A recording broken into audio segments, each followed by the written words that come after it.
మనకందరికీ మామూలుగా లూజ్గా వ్యాసుడు వ్యాసుడు అంటాం, కానీ అసలు వ్యాసం అంటే ఏంటంటే విభజించడం అని అర్థం. ఆయన పేరు కృష్ణ ద్వైపాయనుడు. అసలు మనం చెప్పుకుంటున్న వ్యాసుడు. చాలామంది వ్యాసులు యుగానికి ఒకళ్ళు ఉంటారు, మనకి మన్వంతరంకి మారుతూ ఉంటారంటారు. తర్వాత కూడా ఇంకా వేరే వశిష్ఠుడు ఎవరో కూడా అవుతారు, అగస్త్యుడు అని కరెక్ట్గా నాకు గుర్తులేదు. ఎవరో ఒక నెక్స్ట్ అయ్యేది కూడా వ్యాసుడు వేరే ఆయన అని విన్నాను, చదివాను నేను. అలాగా ప్రతి మన్వంతరంకి వ్యాసుడు మారుతూ ఉంటారు. మనం చెప్పుకునే వ్యాసుడు పేరు కృష్ణ ద్వైపాయనుడు అసలు పేరు. ఆయనకు వ్యాసుడు అని పేరు ఎందుకు వచ్చిందంటే 4 వేదాలని ఆయన విభజించారు కాబట్టి. ఒట్టి వేదాలు ఒకటే కాకుండా ఇప్పుడు ఆయన గురించి చెప్పుకున్నప్పుడు ఆయన బ్యాక్గ్రౌండ్ తప్పకుండా మనం చెప్పుకోవాలి. ఎందుకంటే ఎవరైనా అంత మహానుభావుడు ఇన్ని యుగాలైనా కూడా ఇంకా మనం ఆయన గురించి తలుచుకుంటూ ఆయన రాసిన మొత్తం పురాణాలు ఇతిహాసాలు అన్నీ చదువుకుంటున్నాము అంటే మనం ఎంత రుణపడు. అలాంటి తల్లిదండ్రులకి ఎంత మనం తలుచుకోవాలి. ఆయన ఎవరు? వశిష్ఠుడికి మునిమనోడు, శక్తి మహర్షికి మనవడు, పరాశరుడికి కొడుకు. ఆయన కొడుకు ఎవరు? వ్యాసుడి కొడుకు సుకుడు. ఎందుకంటే మనం సుకుడి వరకు ఎందుకు చెప్పుకుంటున్నాం అంటే వీళ్ళందరికీ కూడా తండ్రి గురువే తండ్రిగా కూడా రెండు అనమాట.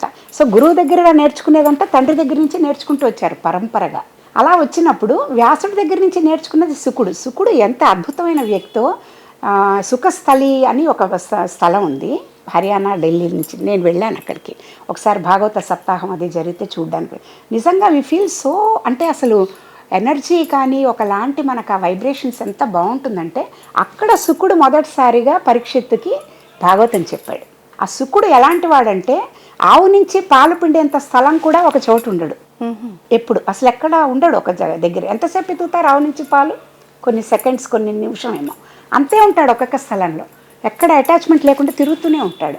అలాంటిది పరీక్షిత్తు అదృష్టం కొద్దీ ఇక్కడ ఇలా ఇతనికి 7 రోజులే ఉంది అని తెలిసి నేను ఇలా చావులేని పని ఏమైనా చేయాలి, నేను 7 రోజులు చచ్చిపోతున్నాను అని పరీక్షిత్తుకు తెలిసినప్పుడు అప్పుడు తనకి భాగవతం ఉపదేశించడానికి సుకుడు వస్తాడు.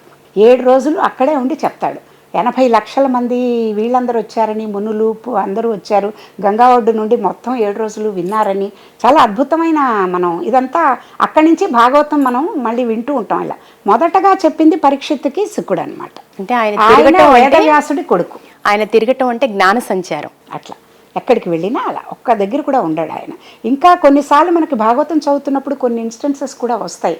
ఆడవాళ్ళందరూ కూడా నదీ స్నానంకి వెళ్తూ కూడా సుకుడు వెళ్తుంటే అసలేం పట్టించుకోకుండా వాళ్ళ పాటికి వాళ్ళు స్నానాలు చేస్తున్నారట సుకుడు నడిచి వెళ్తుంటే.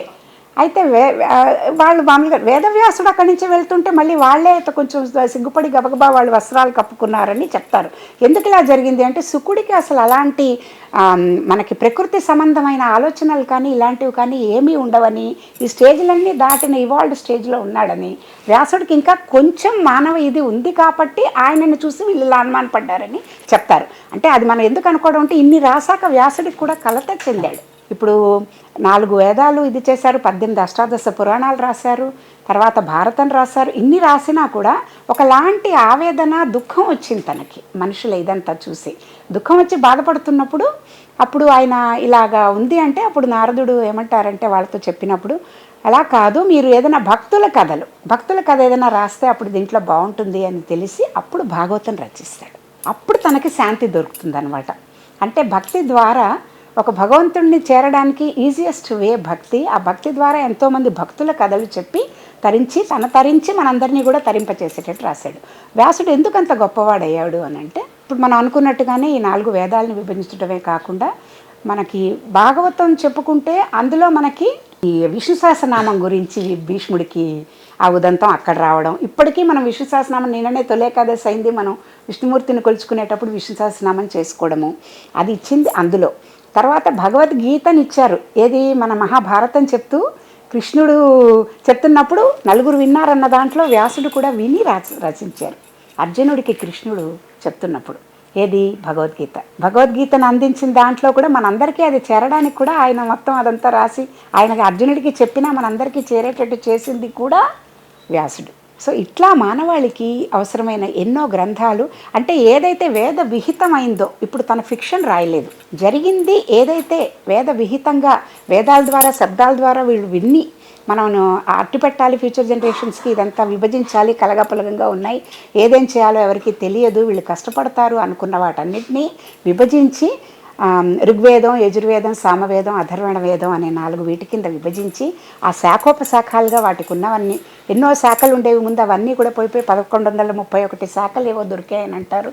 వాటన్నిటినీ కూడా ప్రిజర్వ్ చేసి చక్కగా ఉన్నదిన్నట్టుగా రచించి పెట్టి మనందరి బాగు కోసం ఇన్ని యుగాలైనా కూడా మనం అలాగా దాని నుంచి ధర్మ మార్గంలో వెళ్ళడానికి, జ్ఞానం సంపాదిస్తూ భక్తిగా ఉండడానికి సోపానం మనకి వేసింది వ్యాసుడు. ఇప్పుడు వ్యాసుడు గురించి, వ్యాస బోధనల గురించి ఒక సీక్వెన్స్గా ఒక క్రమంలో కనుక మనం చూస్తే, మొదట వ్యాసుడు ధర్మాన్ని బోధించాడు, తర్వాత ఉపాసనా మార్గాల్ని, భక్తి ఉపాసనా మార్గాల్ని, చివరిగా జ్ఞానం, వేదాంతాన్ని బోధించారు. వీటి సారం ఏంటి మీరు చెప్పండి. ఇప్పుడమ్మా మనకి మామూలుగా మనం చిన్న బేబీ స్టెప్స్తో మామూలు మనుషుల గురించి మాట్లాడుకుంటే ఎలా ఉంటుందంటే, ఇప్పుడు అందరికీ ఒకటే లాంటి ఆలోచన ఉండదు, ఒకటే లాంటి టేస్ట్లు ఉండవు.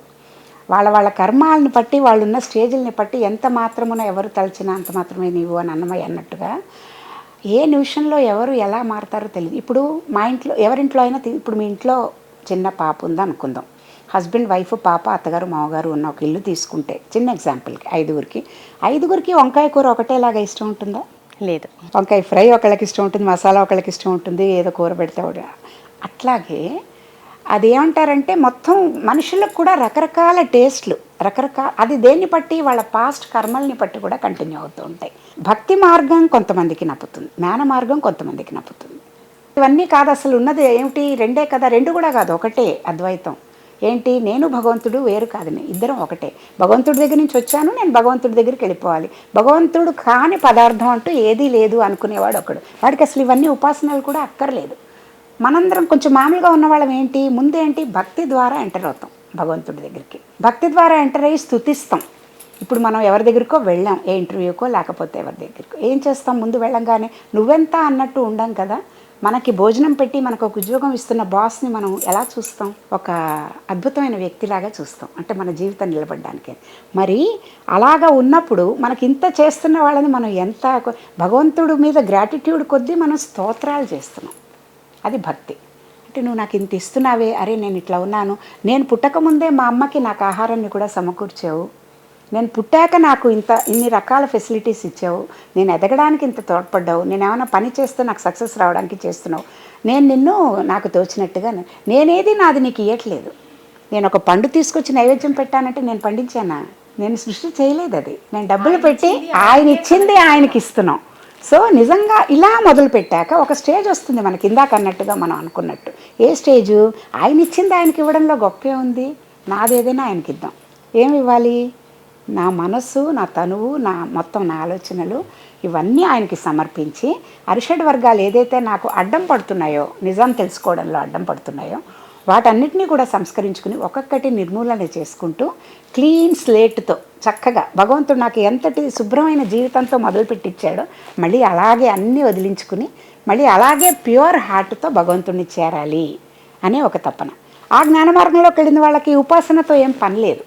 వాళ్ళు ఎక్కడున్నా భగవంతుడి స్మరణలోనే ఉంటారు.